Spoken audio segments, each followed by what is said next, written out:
Inženýr Tomáš Pavel je majitelem a duší společnosti Max 1 Marketing SRO, která byla založena roku 1993 a od té doby působí a utěšeně se rozrůstá v oblasti marketingu, reklamy, PR, event managementu a dalších příbuzných oborech.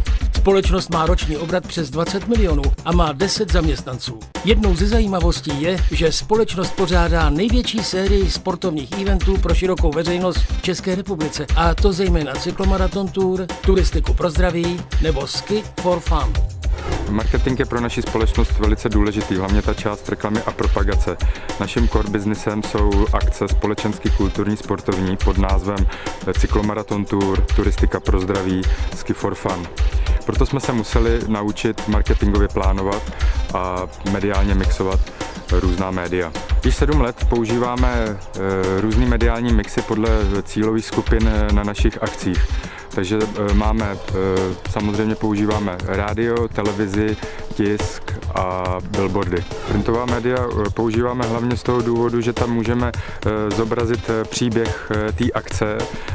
Každá naše akce má jakýsi animovaný příběh, pak se tam dají zobrazit naši partneři, sponzoři, což v rádiích většinou nám nedovolí, a ta tiskovina je na to super. Je to prostě důležitý jak pro ně, tak pro nás.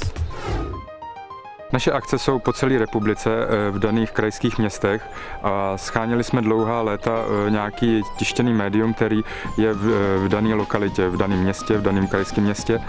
A minulý rok jsem se seznámil s týdeníkem Sedmička a myslím si, že to je médium, který právě zasahuje do toho regionu, do toho města a oslovuje naši cílovou skupinu. Takže my jsme od minulého roku začali spolupracovat s týdeníkem Sedmička a jsme velice spokojeni. Tiskový inzerci využíváme 1/3, 1/4 plochy.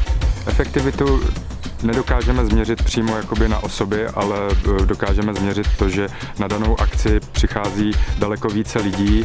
Máme teďka daleko propracovanější mediální mix než před 3 lety a Sedmička do toho plně patří a zasahuje.